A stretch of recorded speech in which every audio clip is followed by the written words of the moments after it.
En el bosque de Zapiga fue un pulmón verde que le dio vida al mundo del salitre vinculado al puerto de Pisagua y al puerto menor de Junín. Allí estuvieron los cantones Zapiga, Dolores, Santa Catalina, aunque en terminología de la época se llamaron Pampa Negra, Pampa Blanca, Sal de Obispo, Chinquiquirá. Se nos viene a la memoria los nombres de Flora Loaiza, dueña de Unión, Manuela Ceballos, también de Reducto, y en el cantón San Francisco Antonina Ramírez y Norberta Asturrízaga. Más al sur, el desierto golpeó como patada de mula del decir de los pampinos y pampinas, los cantones Negreiros y Guara. Allí resonaron los nombres de Ercilia Carpio, Felicia Castilla, María Tinajas, María García de Bernal y Rosa Bernal de García, y de Alfonso Vicentelo, entre otras. Nos encontramos aquí en la plaza del pueblo de Zapiga. Estas palmeras son muy características. Hay fotos de época donde ellas aparecen. El corazón del cantón de su mismo nombre es el que está más al norte de toda la pampa salitrera. Muy cerca de aquí está Cruz de Zapiga, Enriqueta, Aragón y una serie de otras oficinas, incluso San Antonio de Zapiga y compañía, grandes empresas salitreras. Este pueblo tuvo mucha vida, fue muy grande, incluso vino a desaparecer solo después que la carretera panamericana fue trasladada más hacia el oriente.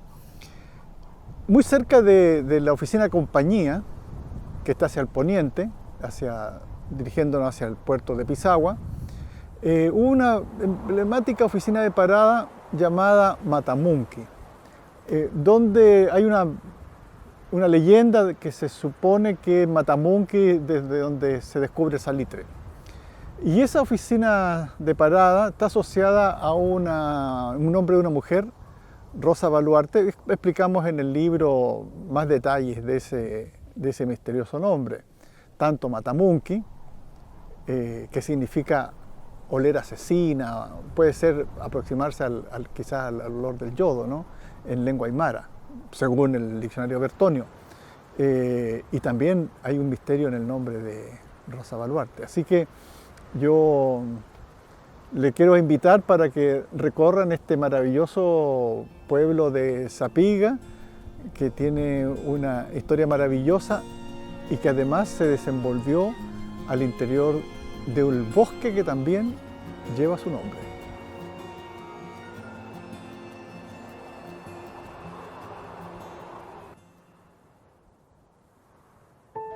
Entre los pioneros del salitre estuvo Hermenegildo García Manzano.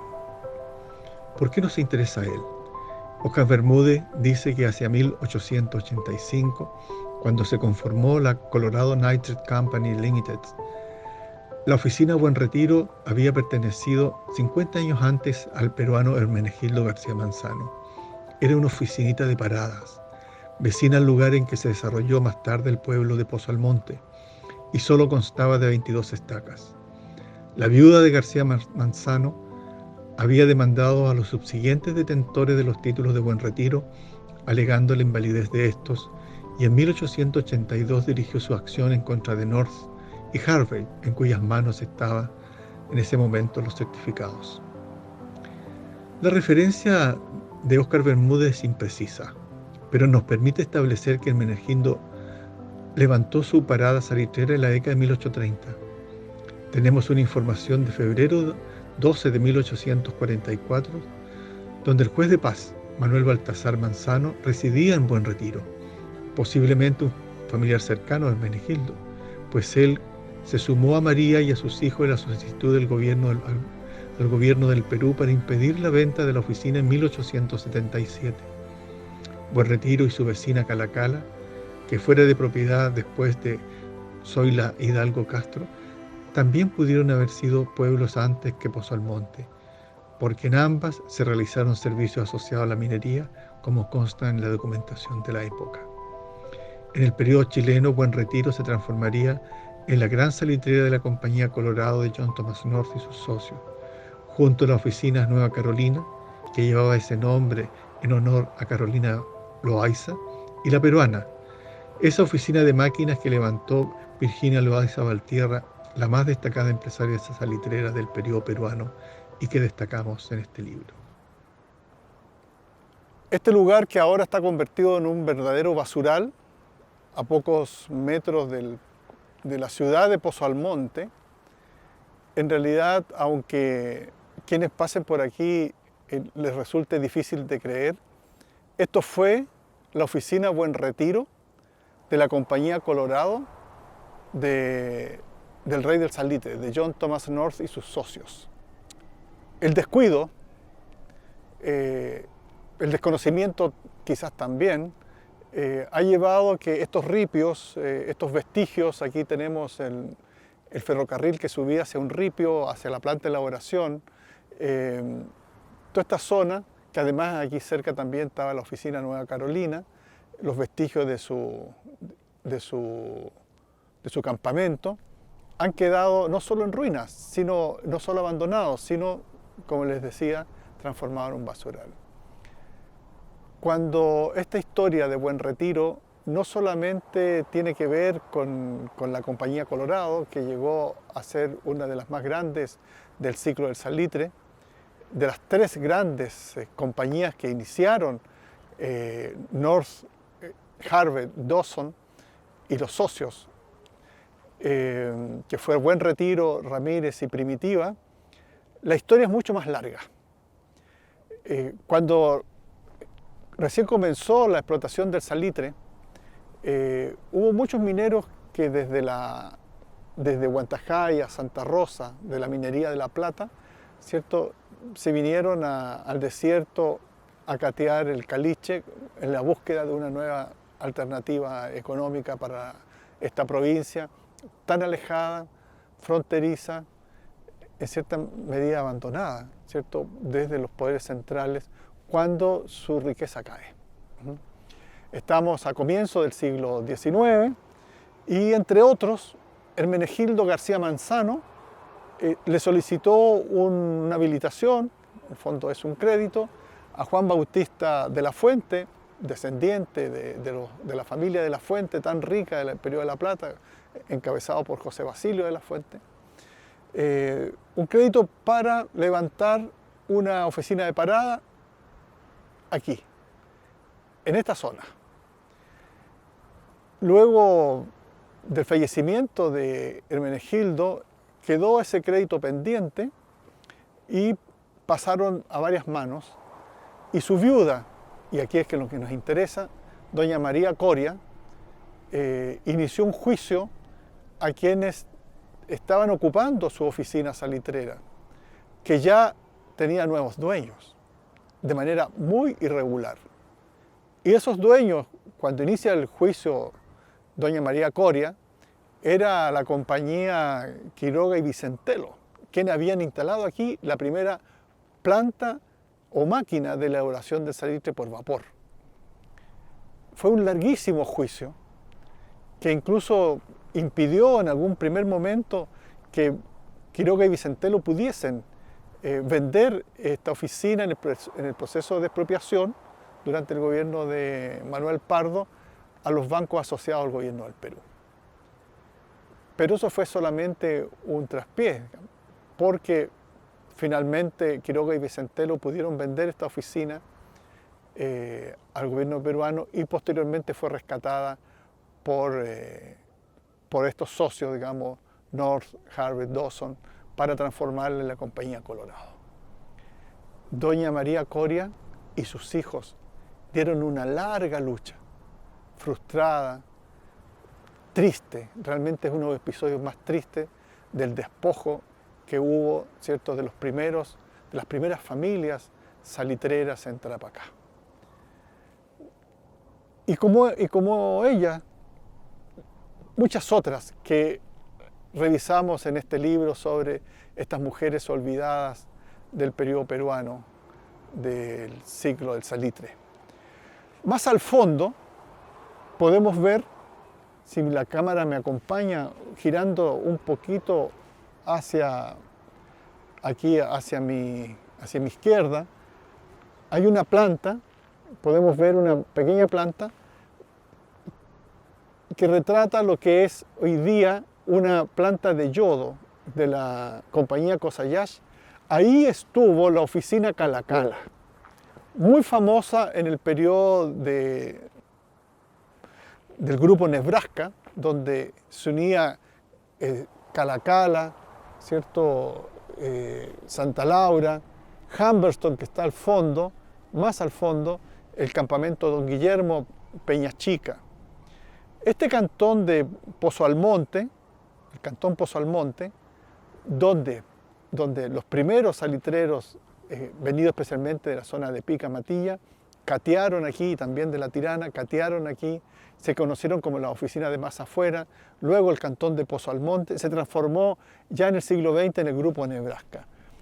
Bueno, en Cala-Cala, una de las oficinas más tempranas, también igual que Buen Retiro, está asociado a un pequeño misterio que lo hemos señalado en el libro de mujeres con el apellido Hidalgo. De hecho, en Cala-Cala se acuñó una ficha salario con el rostro de una mujer. Pues bien, de Cala-Cala no queda nada. Está todo ahora bajo esta nueva empresa, incluyendo sus basurales. Los basurales que, por cierto, son un verdadero cofre con información que nos permiten a nosotros conocer algo más de lo que fue la vida cotidiana en el mundo del salitre, especialmente la vida cotidiana de estas familias, tanto de las propietarias de las oficinas como de las mujeres que trabajaron aquí en distintas faenas en el proceso de explotación del salitre. Mujeres que trabajaron como libreteras, mujeres que trabajaron en las pulperías, en las cocinas, mujeres que trabajaron en distintos oficios y que quedaron absolutamente invisibilizadas bajo esta mirada que solamente rescató a los grandes personajes, a los prohombres de esa época.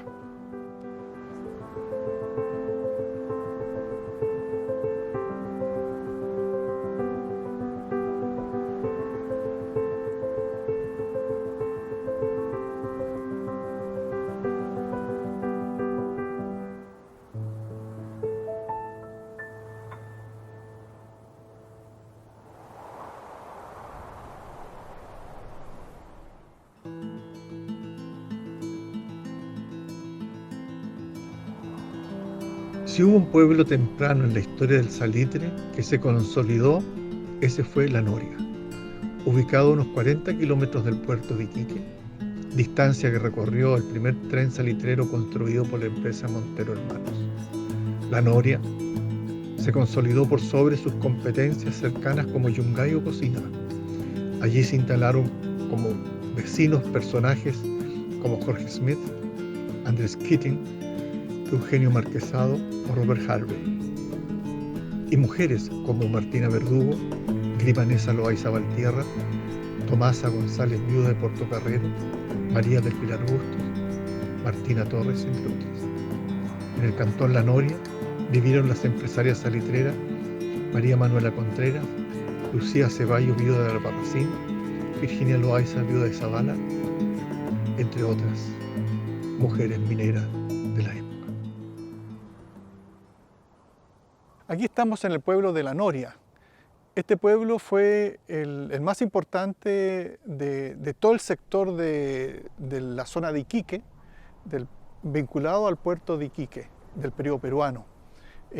Aquí se iniciaron una de las primeras actividades salitreras, especialmente por mineros como George Smith y otros, muy importantes, especialmente mineros venidos del distrito de Pica.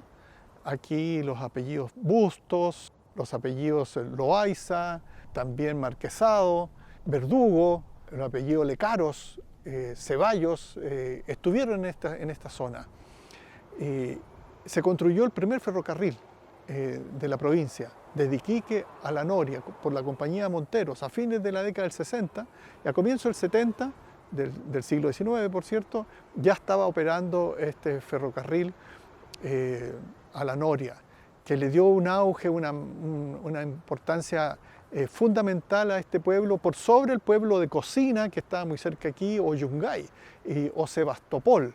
Estas oficinas del Cantón de la Noria sin duda concentraron el mayor interés de los mineros de entonces y, por cierto, también de las empresarias salitreras, como por ejemplo Virginia Loaiza en La Peruana, o Lucía Ceballos en Santa Lucía, aquí también en la zona de Sebastopol, en la zona de Yungay. Hubo distintas empresarias que laboraron junto a sus esposos o sus hijos. Esta zona realmente fue notable, porque incluso aquí empezaron a funcionar los aparatos públicos. Por ejemplo, el fiscal de salitreras, el propio Robert Harvey, por ejemplo, estuvo viviendo aquí para el control, ¿cierto?, de la salitrera. Después que lo reemplaza, que fue Cunningham, también vivió aquí en La Noria, y muchos de los grandes salitreros estuvieron asociados a este pueblo, como Eugenio Marquesado, por ejemplo. Este pueblo pervivió hasta comienzos del siglo XX, cuando la importancia de La Noria se traslada, ¿cierto?, con todos sus aparatos públicos como las notarías y otras, hacia el Alto San Antonio. Incluso la iglesia de La Noria también fue muy importante, sus campanas terminaron en la iglesia de Pica. Pero lo importante es señalar que este pueblo para nosotros es como el vestigio más significativo del periodo peruano del mundo del salitre. Es el más importante, dado no solo por los vestigios, sino por la historia incorporada en él. Y por lo tanto lo vamos a recorrer, lo vamos a registrar, dado que si bien hay un acuerdo tácito de preservarlo por parte de las autoridades y las compañías mineras actuales, pero desde una mirada desde arriba vamos a ver que el pueblo está rodeado de pilas de la minería del yodo. Es decir, prácticamente el contexto, no hay un espacio de amortiguación para esta joya salitrera que todavía se conserva en sus muros originales. Por lo tanto, vamos a hacer ese registro, vamos a caminar el pueblo de La Noria y con la esperanza de poder que las autoridades escuchen la demanda de su conservación y, en lo posible, algunas partes, su restauración.